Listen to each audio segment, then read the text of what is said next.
Nakagawa nga po pala ako ng kakaibang lumpia na gawa nga po pala sa malunggay at saka sa corned beef.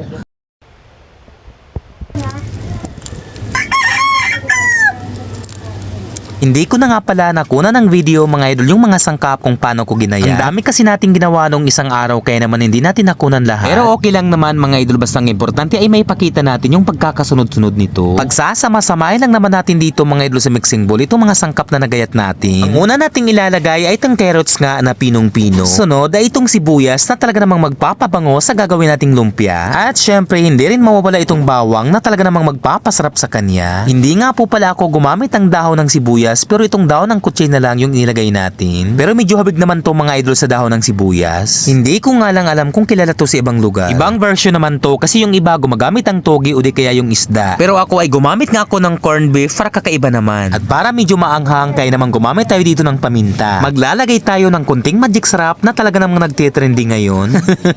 Grabe itong social media, pati magic sarap ay itinatakip na.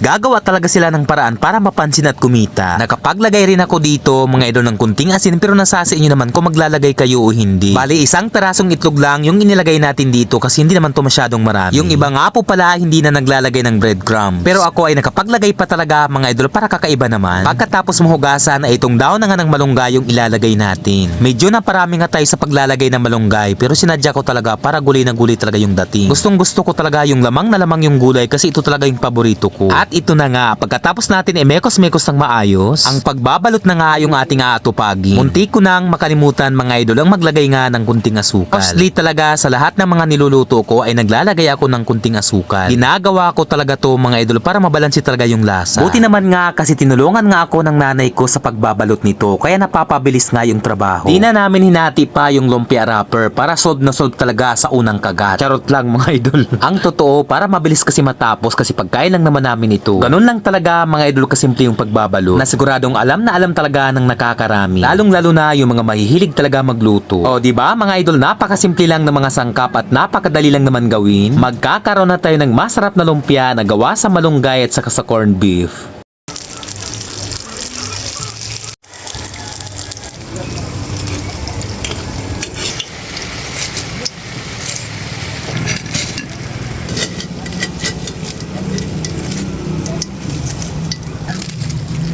Hanggang dito na lamang po ang video natin mga idol. Marami pong salamat sa panonood. Sa mga kababayan kong waray, lalong-lalo na dito sa Bayan ng Palapag, dako nga salamat sa inyong suporta mga idol. At syempre sa mga followers natin sa iba't ibang dako ng Pilipinas, maging sa ibang bansa, maraming salamat po ulit sa inyo mga idol. At kung inyo pong naibigan ang ating content, paki-like and share na lamang po. Marami pong salamat. Bago nga pala tayo magtapos, shoutout natin si Ma'am Scarlett.